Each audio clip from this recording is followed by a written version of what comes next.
Super League 360 after the Hooter, Wigan Warriors 54, Leigh Leopards 0. We will talk about my colleague John Davidson's exciting week after a huge online case of mistaken identity in Monday's Super League 360 podcast. But today we're doing a rapid recap on the game we have seen tonight. John, I've had to just take care of a cockroach wandering around my Brisbane home, and I think the speed at which I did that, because I had to protect it from my cat, was reminiscent of what I watched from the Brick Community Stadium tonight, or this morning where I am in Australia. You've turned into a typical Queenslander, haven't you? You've been nasty to the poor cockroaches. That's right. Well, my point being, Wigan looked so dominant, didn't they? Yeah, I mean, you probably did what Wigan did to Leigh. They were electric, Wigan. Even in the dying stages of the first half, they made a few errors, but they just absolutely brutalised Leigh. Leigh were poor from the opening minute, but Wigan squeezed the life out of them. Like their forward pack was just completely dominant. Field and French were having a field day, just dancing across the field, opening, having runners left and right. Wigan are really setting down a marker. This only 3 rounds in, so we're not going to lose the plot. But 3 good wins for them so far, and after 3 rounds, it was 24-0 and at half time, and I think that was only because Wigan made a few errors, 75% completion rate at half-time. What I noticed tactically, John, was that the Leigh right side of defence was getting absolutely peppered. The Leigh number 6, Adam Cook, has only got 8 NRL games under his belt, and he's basically a state league player who's come over to play at Leigh. And because of the go forward that was made in and around that area, it just opened the field up for Wigan, and they could just play football wherever they felt like playing football, basically. And I think with that go forward, and I need to emphasise to listeners, when you are going forward like that, it can make your attack so much better. Oh, yeah, definitely. I mean, it was a really quick game in terms of the rucks, and Leigh just couldn't handle the speed and the athleticism of the Wigan players.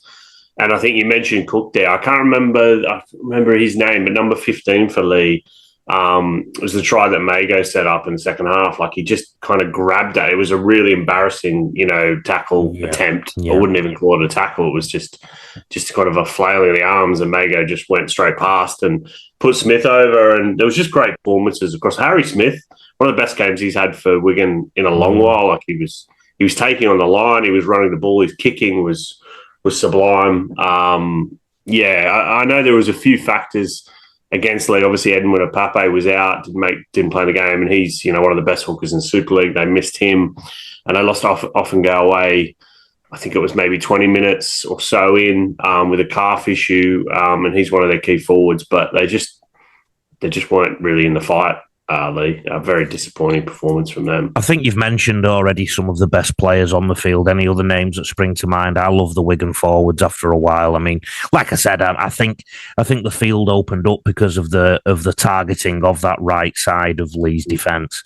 And it's not just Adam Cook, it's the people in and around him too. Any other players worthy of a mention for you, John? I mean, I've been impressed with Mago coming off the bench all season, but probably the one who's really stood out this year because he was on loan at Hull FC last year and hadn't really played for Wigan in Super League is Sam Esse Jr.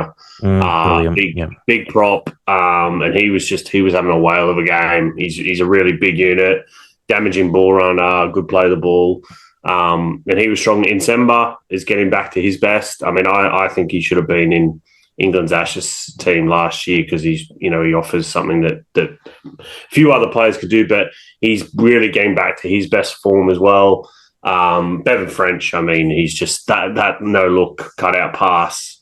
As I tweeted during the game, like, England should have begged him and offered him, one of the counties to play for England because he's eligible for England. He's been playing in England for like 6 years, so on residency grounds, and he's just a joy to watch. Bevan French, he's just a natural footballer. He's just got that Indigenous class, of a Cliffy Lyons or a Latrell Mitchell or a Cody Walker or Jonathan Thurston's. Just that natural free-flowing ability. But yeah, we're going to have been really, really good. I mean, as I said before, you don't want to go too early, but they are the best. Like, they're the most informed team in Super League. That's the biggest win of the season so far.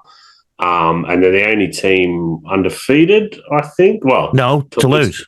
Toulouse are undefeated. 2 wins Olympique. Yes, they may. They've got to go to Bradford. They'll beat Bradford. But my point is, I think they're really, showing. Obviously, didn't win any silverware last year. Got to the grand final, but I think they've really had a strong off season and are really looking good early in, and danger signs for the rest of the competition. We'll talk about Leigh soon. Adam Kieran has just been given the Sky Man of the Match, by the way. Wigan defensively, I've noticed this, John, and I want all listeners and viewers to watch out for this. The top teams on both sides of the world are tackling lower. They are putting their shoulders in and they're trying to put more emphasis on the tackle, better collisions because of the ruck rules. So it will come in Super League this year because they want to keep them off the ground because they've got no latitude on the ground anymore, or a lot less latitude to keep them on the floor once they've made a tackle. That was a big part of Wigan's game tonight, John, because I don't know if you remember the first few sets of the game in particular. Leigh couldn't get out of their own end, and then once the avalanche came, they really weren't going to get out of their own end. Adam Cook, I'm sorry to look. I really hope he comes good for his sake and for Leigh's sake, but he was so rattled by the amount of defence he had to do. He actually threw a ball that went into the hot dog stand somewhere. In terms of Leigh, I honestly think they've got some problems, John. I thought that I didn't see any effort to turn the game around. No leaders on there that took the game by the scruff of the neck.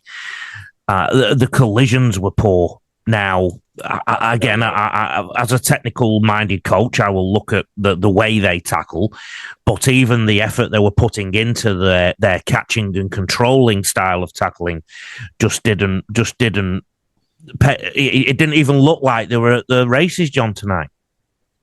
Yeah, you're right on the collisions. They didn't seem to get any of them right throughout the game, and their heads weren't in it. I mean, I'm not sure if you're aware of the context of the last Wigan League game and the statement from the owner before. I mean, he was doing it again today, wasn't he?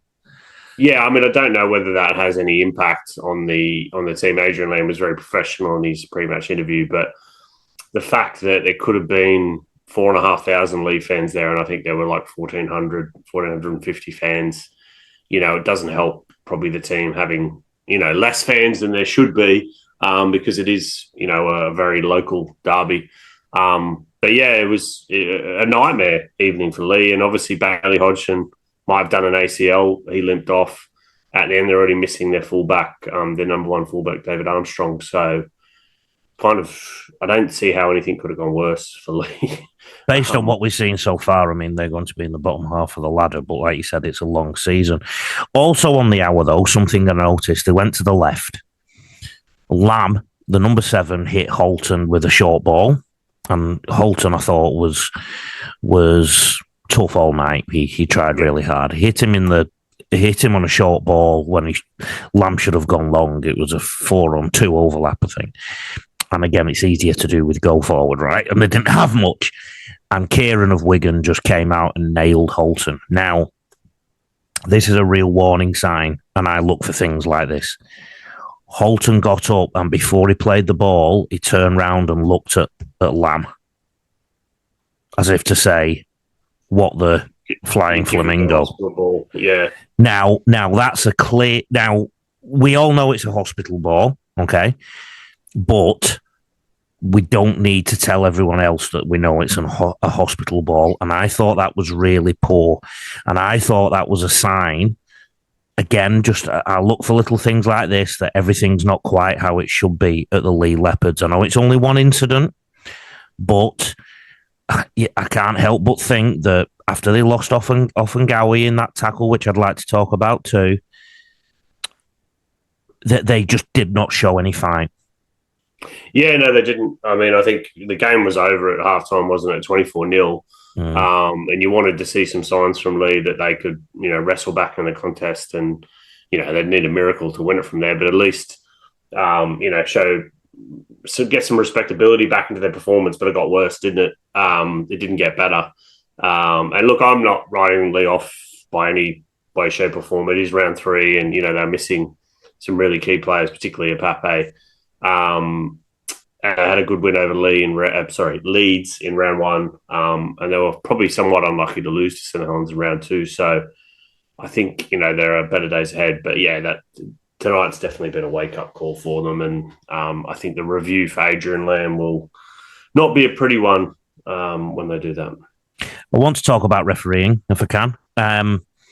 The tackle on Offengawi, that would absolutely be looked at as a potential hip drop in the NRL. Where is Super League at with the whole hip drop thing? Yeah, I mean, it's a good question, Lee. There's not really a lot of scrutiny on hip drops, or, there's been the occasional one over the last couple of seasons, but I wouldn't say it's something that's been particularly penalised or sanctioned. Yeah. So, look, in the NRL, there would be an absolute meltdown about that. There'd be a meltdown about the markers. I'm going to keep talking about it because every week, because a kicker's going to get seriously hurt soon because the markers don't stand square, and they're particularly not square when they're pressuring a kicker, and a kicker who's got one foot on the ground and the other one, or sometimes no feet on the ground in the act of kicking, they are so susceptible to a real big whack, and somebody's going to get seriously hurt. So I'm going to keep talking about that. Now, another one on the other side of the coin, the ref on 36 minutes, Liam Moore, and I want to talk about Liam Moore and his appointment to the game too. His decision to award a penalty when Wigan drove the attacker into touch. Sorry, I don't know who the attacker was, but you may remember a period where Wigan lost possession, and then very quickly 4 players went into the ball-carrying Lee player and tackled him very well with shoulders, technically correct. There was no foul play. Yeah. And took him into touch. That was the wrong decision. Because he actually gave a sign that suggested he'd been dragged, that the attacker had been dragged into touch, and he wasn't. It reminded me of what under 10s referees do when somebody tackles a bit hard. So I thought Liam Moore got that wrong. And there's another thing I want to ask you, John. Has rugby league in England given up on the whole idea of referees that don't come from the town that's playing? Yeah, I mean, that's probably a couple of years ago that was given up. I think it's basically down just to a lack of referees. Right.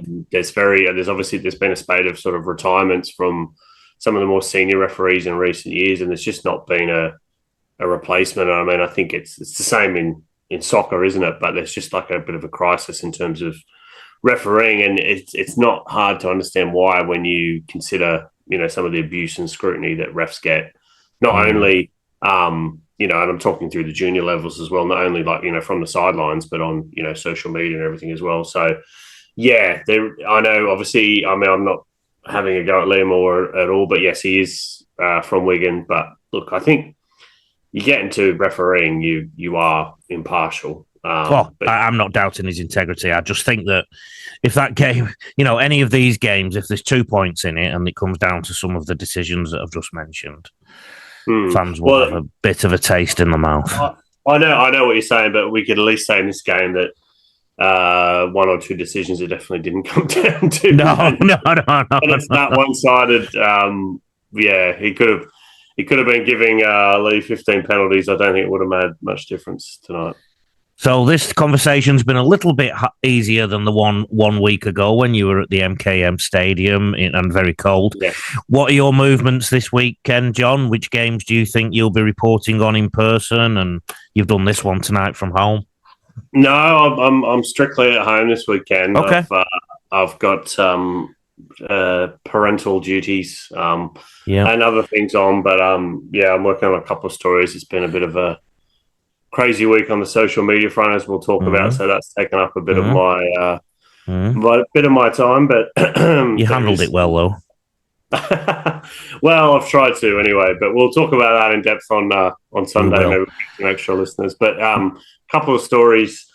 to come. And obviously, enjoying watching the Vegas coverage. There's a very interesting interview that Brian Carney has done with Peter V'landys today about, and the NRL potentially getting in bed with Super League and the game in the UK and self-interest and lots of other things. So I urge everyone to go out and watch that. I think it's about a 15-minute interview on YouTube.